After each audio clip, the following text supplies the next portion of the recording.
r/rules horror. Posted by u/jumbled34. The Crimson Forest.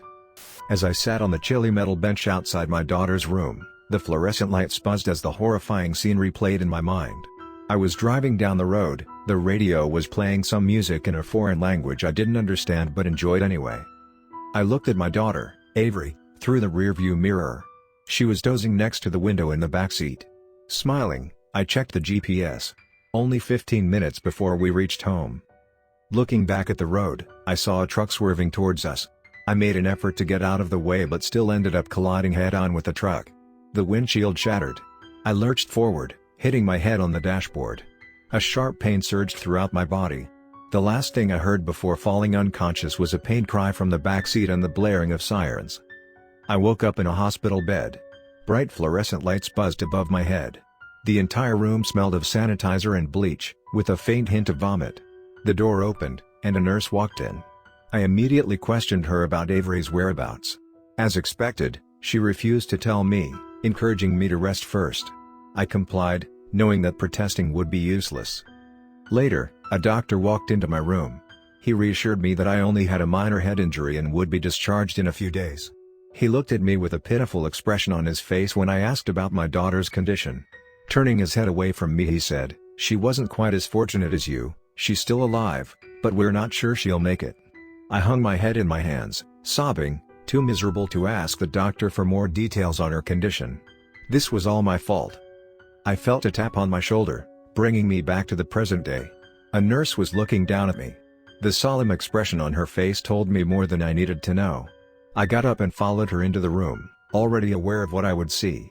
The familiar sound of a patient flatlining had already filled the room. My daughter was dead, and she wasn't coming back. The next few days went by like a blur. There were hundreds of calls from my friends and family, the funeral arrangements, the unavoidable confrontation with my ex, etc. It all seemed to lose purpose without her. After my ex-wife and I divorced, Avery was the only reason I was able to keep on going. After she died, life seemed purposeless and dull. I started to take care of myself less and less. It got to the point where my boss told me that I'd either have to move on or get fired.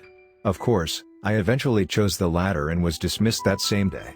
I ended up moving out of my cozy little apartment, and into a cheaper one. I was too depressed to start job hunting and started using up all my savings to survive. I fell into a monotonous routine of waking up, scrolling through my phone, eating the pizza I ordered and going back to sleep. One particularly dull night, I was mindlessly browsing the internet. I eventually came across an article that piqued my interest. The Crimson Forest Ritual, rumored to bring back the dead. Maybe this is the way I can bring her back? I thought to myself, before immediately rejecting the idea. Avery was dead and no fake internet ritual could bring her back. However, I decided to at least humor the idea, and clicked on the article. It read as follows. In the days of old, the Crimson Forest was believed to be a place that exists between the realm of the spirits and the mortal realm. While little is known of the myth's origins, there are rules which are believed to allow one to communicate with the forest's patron deity. The deity is believed to grant wishes in exchange for a living human sacrifice. Here are the rules to perform the ritual. 1. The forest can only be entered once a month every full moon. Attempting the ritual any other time will result in failure. It is also important to have a partner, unless you are willing to sacrifice yourself. 2. Find a wide, enclosed space and draw a triangle on the ground with cow blood. Using any other creature's blood will result in failure. Your partner will draw a smaller triangle within yours. 3. Place 3 items which are close to your heart at the 3 points of the triangle. Your partner will do the same with their triangle. Placing normal, meaningless objects is fine, but may come back to haunt you later. 4. You and your partner must then cut a thin cross on your chests. This will prove that you are serious about the ritual. Not doing so will result in failure. 5. You will both fall unconscious and wake up in the Crimson Forest. If you wake up anywhere else, these rules won't be able to help you. 6. When you wake up in the forest, you must remain calm. Do not touch any of the trees for prolonged periods of time. 7. You must make your way towards a hut in the center of the forest. You will know where it is, even if you think you don't. 8. The residents of the forest, the trees, may try to slow down your journey. It is advised to bring a sharp object with you to ward them off. The 6 objects you and your partner brought can be used to distract them. 9. Once you reach the hut, the deity of the forest will ask you for a sacrifice. Give it to him and ask for your wish. He will then transport you back to the world of the living. You will find what you wished for next to you. You're her only hope, Matthew. A chill ran down my spine as I stared in shock at the last sentence. How did this website know my name? Feeling disturbed, I started searching the internet for more information. Nothing came up. I tried going back to the original article, but it seemed to have disappeared completely. Like a ghost in the night, any signs the ritual ever existed were gone. Now I knew that I had to at least attempt the ritual. Even if the article was wrong and I really couldn't bring my daughter back, there was no harm in trying. The only issue was finding someone to be my partner. I pondered my options, before I realized the perfect person for the job. I shivered and clenched my coat closer to my body as a gust of wind blew past me. I walked towards the abandoned basketball court the kids in my town would play at every other day. Kids like her, I thought to myself bitterly. Suppressing the painful memories, I glanced back at my friend Jerry, who was following me. Jerry and I had been friends since middle school. We'd been through a lot of crazy stuff together, and I knew out of all my friends and family he was the only one who'd take me seriously in my current state. I smiled weakly at him and he beamed back at me. If only he knew, I thought with a pang of regret in my heart. It was too late now, we were already here. This is the place, huh? Jerry asked, stepping onto the cold, asphalt floor of the court.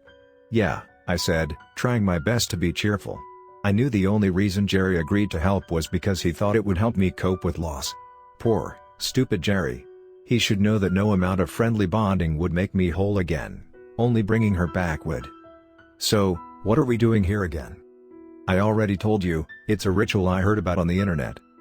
Jerry flashed me a nervous look. Don't worry, I said, giving him an encouraging smile, it'll be just like old times. I fished out the necessary supplies from my bag. Grabbing a bottle of cow blood, I started to draw a triangle on the ground. Following my lead, Jerry made a smaller triangle within mine. I took out the 3 objects I brought with me. A picture of my daughter when she was born, a toy from my childhood and my wedding ring.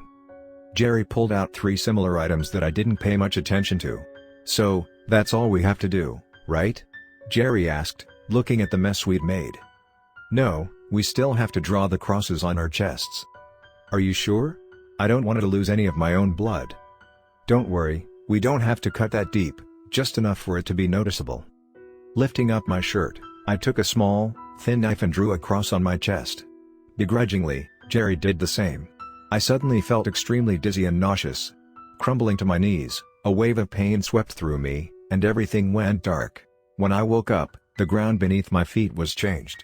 Instead of the cold asphalt of the basketball court, there was some strange silky brown grass that felt suspiciously like human hair. Sitting up, I saw Jerry lying on the ground next to me. I shook him awake. Groggily, he got up and looked at me, before screaming and shooting off the ground. What the hell is this place? He shouted, looking frantically at his surroundings. This is the Crimson Forest, just follow my lead and you'll be safe, I reassured him. Taking a knife out of my pocket, I started walking deeper into the forest. The trees around me were a wide array of colors. Some were a soft peach color while others were more dark brown. They seemed to be eerily reminiscent of human skin tones. Looking upwards, I realized all the trees were bare. Their branches each went up into the air with 5 twigs on the end, reminding me of arms and hands. Ow!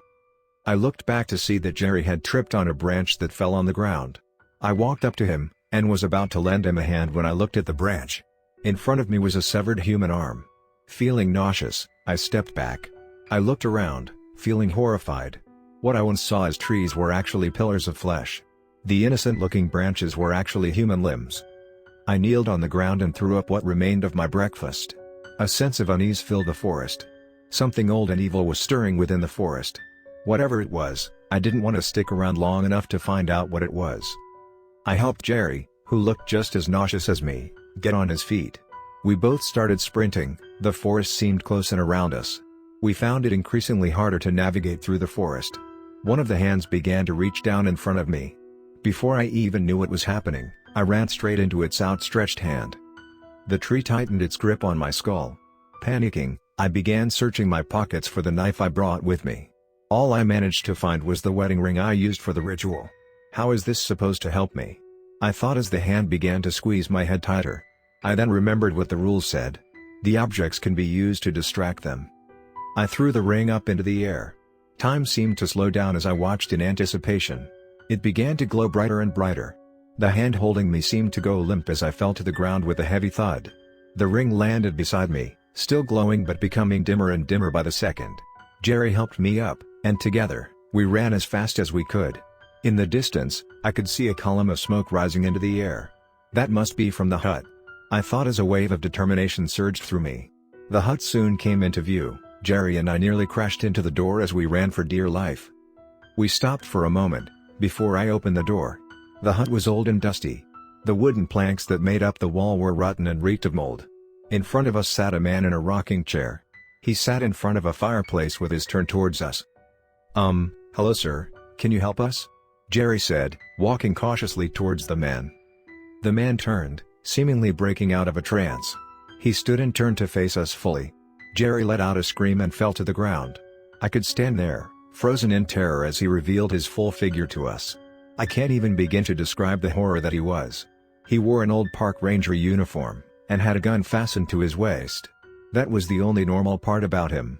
The rest of his body was mutated beyond recognition. He had knees in all the wrong places. Where his face should have been, fleshy tendrils stuck out. The skin on his arms sagged, only being supported by a few bones sticking out, giving him weird, fleshy wings. His legs were bent like a werewolf's. Those are only the features that I can describe. I doubt even the sickest imaginations could describe what the rest of him looked like. Well, I've been expecting you, Matthew," the man said. I stood there, too terrified to speak. "Not feeling like much of a talker today, huh? Don't worry, I'll just take the sacrifice, I already know what you want." The man stared hungrily at Jeremy. This forest could definitely use a new tree. Jeremy looked at me, horrified. "By sacrifice, you don't mean me, right?" "Of course I mean you. Matthew here agreed to give you to me," the man said, seeming to take pleasure in the look of terror that spread across Jerry's face. My vision started to turn black as Jerry let out one final scream. I woke up in my bedroom, drenched in cool sweat. Getting out of bed, I looked around the room. My attention was drawn to a notification on my open laptop. Sitting down at my desk, I checked the notification. It was a message from an unknown number that read as follows. 10. Individuals who partake in this ritual will be unable to enter heaven or hell. They will be doomed to join the forest after death. I stared in horror, unable to comprehend what I just read. At that moment, the door to my room opened, and Avery walked in. All my fears seemed to disappear as I hugged my daughter, fearing that she would disappear if I let go. She just stood there, barely seeming to register my presence. Over the next few days, I packed up her things, ready to move far away from my friends and family. I knew that they would question me on Avery's sudden reappearance and Jerry's disappearance. The police tried to question me about Jerry, but I just acted like any concerned friend would and told them I didn't know but to keep me updated. I changed our names, and we moved away the following weekend. As I drove down the road, out of town and hopefully towards a brighter future, I glanced back at my daughter in the backseat. She stared at me with a cold look, barely even stopping to blink. She'd been like this ever since she came back. I can't help but wonder if I'm partially responsible.